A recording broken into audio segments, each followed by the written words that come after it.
Assam college শিক্ষক সন্থাৰ কাৰ্যনিৰ্বাহকত উত্তপ্ত পৰিস্থিতি সংবিধান উলংঘা হোৱাক কেন্দ্ৰ কৰি উত্তেজনাৰ সৃষ্টি হৈছে বুলি জানিব পৰা গৈছে বিগত 5 মাহে নতুন কমিটিক অৰ্পণ কৰা নাই কোনো দায়িত্ব নিৰ্বাচনৰ ফল ঘোষণাৰ 20 দিনৰ ভিতৰতে ইয়াৰ দায়িত্ব দিব লাগে এ পৰ্যন্ত নতুন কমিটিক দায়িত্ব নিদিয়াক লৈ উত্তপ্ত হৈ পৰিছে পৰিস্থিতি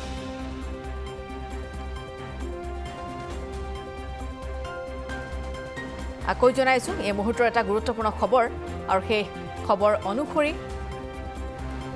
এক বিশেষ বৈঠক অনুষ্ঠিত হৈছে কাৰ্যনিৰ্বাহক অনুষ্ঠিত হৈছে অসম কলেজ শিক্ষক সন্থাৰ হে কাৰ্যনিৰ্বাহকতে পৰিস্থিতি উত্তপ্ত হৈ পৰিছে বুলি জানিব পৰা গৈছে আমি সবিশেষ তথ্যৰ বাবে এই মুহূৰ্তত জ্যেষ্ঠ সাংবাদিক মুকুট ৰয়ৰ সৈতে সংযুক্ত হৈছো মুকুট ৰয় কাৰ্যনিৰ্বাহকতে পৰিস্থিতি উত্তপ্ত হৈ পৰিছে বুলি জানিব পৰা গৈছে সংবিধান উলংঘা হোৱাক কেন্দ্ৰ কৰি উত্তেজনাৰ সৃষ্টি হৈছে গতিকে আৰু কি বিষয়ে লৈ এই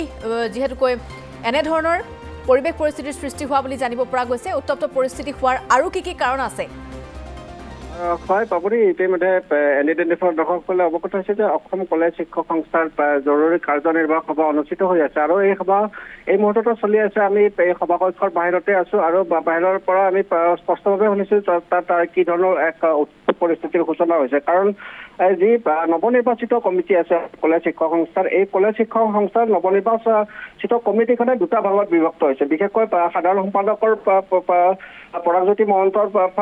পক্ষত এটা পইণ্ট আৰু বৰ্তমানৰ যি বিত্ত সম্পাদকৰ দায়িত্বত আছে প্ৰাঞ্জল গগৈ এই প্ৰাঞ্জল গগৈও পুৰণি সম্পাদক যি শেহতীয়া নিৰ্বাচনত সভাপতি হিচাপে নিৰ্বাচিত আছিল ডক্টৰ জয়ন্ত বৰুৱা তেওঁৰ পক্ষত অৱস্থান গ্ৰহণ কৰিছে আৰু ডক্টৰ জয়ন্ত বৰুৱাৰ বিৰুদ্ধে এটা গুৰুতৰ অভিযোগ আছিল যে তেওঁ ভাড়াতীয়া শিক্ষক নিয়োগ কৰিছিল তেওঁ কাৰ্যনিৰ্বাহক কলেজখনত আৰু এনে পৰিপ্ৰেক্ষিততে উচ্চ শিক্ষা সঞ্চালকালয়ে ইতিমধ্যে জয়ন্ত বৰুৱাক চাকৰিৰ পৰা নিলম্বন কৰিছে আৰু এই নিলম্বন কৰাৰ পিছৰে পৰা তেওঁ সভাপতি পদ ত্যাগ কৰিবলৈ বাধ্য হৈছিল আৰু এনে পৰিপ্ৰেক্ষিততে এই যি তেওঁ সভাপতি নিৰ্বাচিত হোৱাৰ পিছতে তেওঁ সভাপতি পদ ত্যাগ কৰিব লগা হ'ল তাৰ পৰিপ্ৰেক্ষিততে তেওঁ যি ধৰণে এচিটিআৰ যি সংবিধান অনুসৰি নিৰ্বাচন ঘোষণা বা ফলাফল ঘোষণা হোৱাৰ 20 দিনৰ ভিতৰত সম্পূৰ্ণ দায়িত্বভাৰ অৰ্পণ কৰিব লাগে সেই দায়িত্বভাৰ অৰ্পণ কৰা নাছিল ইয়াৰ কাৰণে যি বিধি ব্যৱস্থা আছে তাৰ সেই প্ৰক্ৰিয়াৰ মাধ্যমেৰে নৱনিৰ্বাচিত সাধাৰণ সম্পাদক পৰাগজ্যোতি মহন্তই বাৰম্বাৰ যোগাযোগ কৰিছিল আৰু যি বিত্তীয় লেনদেনৰ যি চাবি কাঠি বা অন্যান্য যি হিচাপ নিকাচ এই হিচাপ নিকাচসমূহ পূৰ্বৰ বিত্ত সম্পাদক দেৱ গগৈৰ পৰা সমজি লোৱাৰ কাৰণে বৰ্তমানৰ বিত্ত সম্পাদক প্ৰাঞ্জল গগৈক অনুৰোধ কৰিছিল কিন্তু প্ৰাঞ্জল গগৈয়ে এই ক্ষেত্ৰত বিধি পথালি দিয়া বুলি তেওঁ চাঞ্চল্যকৰ পত্ৰ প্ৰেৰণ কৰিছিল বিভিন্ন কলেজ শিক্ষক সংস্থাসমূহৰ সদস্যসকললৈ আৰু এনে পৰিপ্ৰেক্ষিততে আজি কৰ্ণধাৰ সমিতিৰ নিৰ্দেশ ক্ৰমে এই জৰুৰী কাৰ্যনিৰ্বাহক সভা অনুষ্ঠিত হৈ আছে আৰু কাৰ্যনিৰ্বাহক সভাত উত্তপ্ত পৰিস্থিতি হোৱা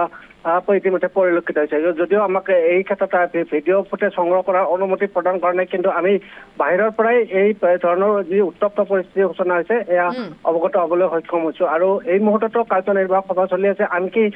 পদত্যাগ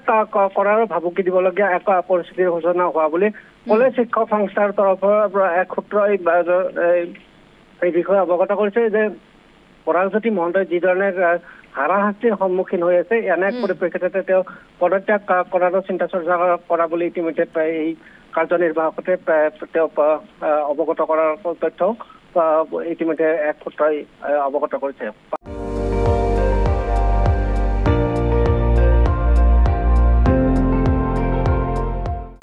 আপুনি চাই আছে ND24 সৰ্বশ্ৰেষ্ঠ নহয় সৰ্বোত্তমৰ দৌৰ